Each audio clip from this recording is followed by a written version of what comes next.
I'm wearing my Mr. Shoe shirt today. The plan was to not make a video this week because things are crazy. I'm headed to NCTE tomorrow. I'm there for 4 days. Really excited to learn and connect with friends. But some things happened today and I wanted to talk about them with you.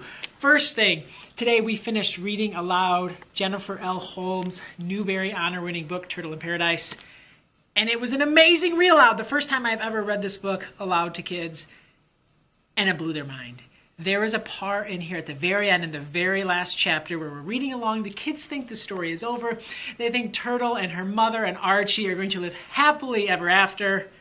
And then something happens. And I will tell you, it was probably the most shocked I have ever seen a class of readers be in a moment in a book. Like, they're feeling, it was like complete shock. Like, they should be very mad at this point. They should be very mad at a character. But like for a moment, an extended moment, they were in too much shock to even be mad. It was so, and I was like in the moment with them, and I was trying so hard to stay serious. It's a very serious moment. I was trying so hard not to laugh, but it was just so darn amusing and so darn cute. I know they're fifth graders, and I know that some of them watch, so I'm sorry for calling you cute, but it was amazing to see that emotion. It was just like looking around to see if what was happening was really happening. I just love this book. My students are obsessed with YouTube. They subscribe to lots of people. They're fascinated by it. That is their primary means of consuming video content. And I thought a little while back that I should probably start to explore YouTube a little bit more.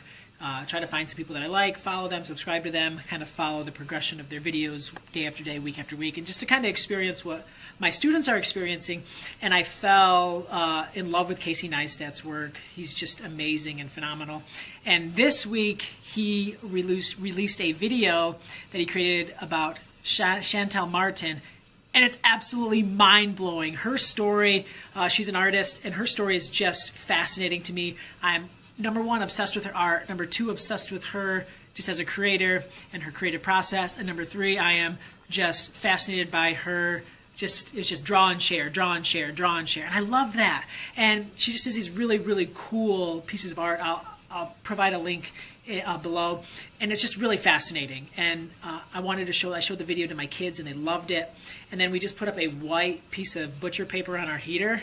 And the kids made stuff today. It was awesome, and they were totally inspired by Chantal and her work. And I don't know, I love creative start in the morning. My kids just have time to make things, and it was just really magical today. Let me show you some of what they made. So it was really cool. There was just like 5 or 6 kids up here with black Sharpies making stuff, and it just made me really, really happy to be a teacher. I know that I am a better teacher when I am reading professional books, when I am learning, when I'm spending time doing that. And it's hard. It's hard when the school year is going on. It's hard when you have other things, family life going on, to read professionally. But I'm trying to make more of a commitment. So today, during indoor recess, I opened up this book, Enticing Hard-to-Reach Writers by my dear friend Ruth Ayers, who is just an amazing human being. Number one, she's just an amazing human being, and it's always wonderful when you fall in love with a book written by amazing people. It just makes it like exponentially better. This book would be awesome even if Ruth Ayers was a terrible person, but you couldn't write this book if you were a terrible person. It's just awesome. I've only read the introduction, and I'm going to be 100% honest. I don't always read the introduction in professional books. There, I said it. Not proud of that, but I don't. But I will tell you that the introduction in this book is worth the price of the book. You will probably cry. You will feel it in your heart. You will want to change the world. It will remind you why you are a teacher. It will remind you what is important about being a good human being. It's absolutely amazing. I'm just going to read you one tiny paragraph. I think that's legal. I'm not 100% sure how copyright things work, but I think I can read a paragraph. If I can't read a paragraph, Ruth, I'll buy you a coffee to cover the cost of reading that paragraph at NCTE. I'll buy you a coffee. I don't know.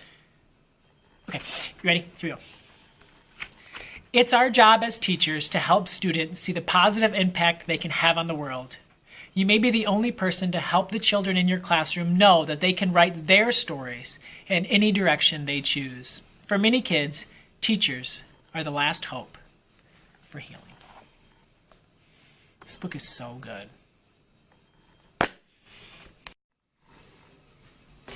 Great day with my students. I'm going to be gone the next 4 days, and it's kind of sad that I'm not going to be with them. I'll try to prepare them for success, and I'm excited to see what they make when I'm gone. We have every Wednesday,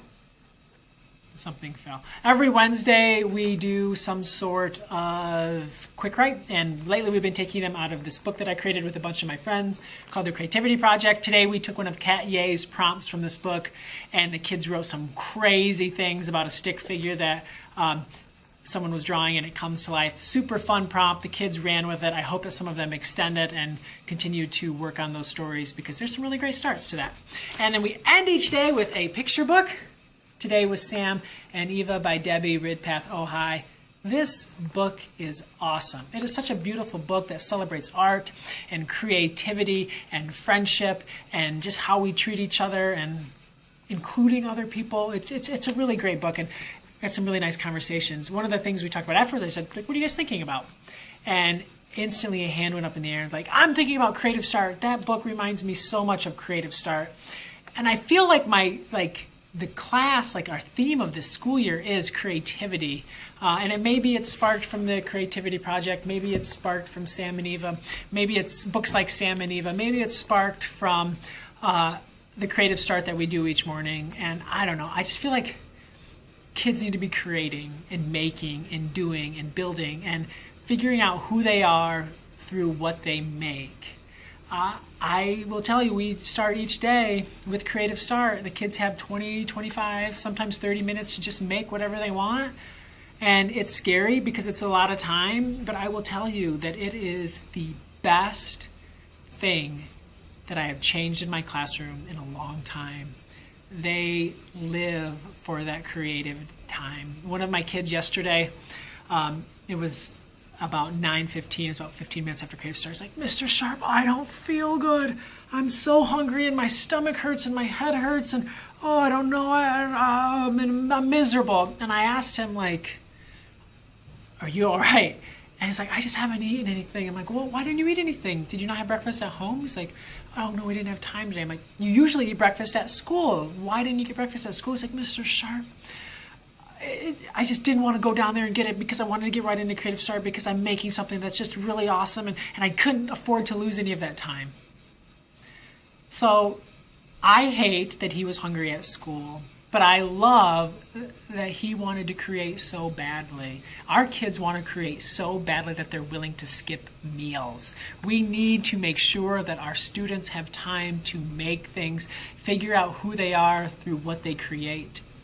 We have to find time in our kids' days to allow them to make whatever the heck it is that they want. Thank you so much for watching. I would really appreciate it if you would subscribe to my newsletter. I started a newsletter. All you have to do is go to my website, mrcolbysharp.com, and a little thing will be at the top, mrcolbysharp.com. Thank you so much for tuning in. It means the world to me. Have a great day. Happy reading. Are you ready to read? Gather round, what do you hear? Books, books. Open up your ears. I'll read to you, you'll sing to me. Books, books. Everybody find a seat. I'll read to you, you'll sing to me. We'll start in 1, 2, 3. 1, 2, 3.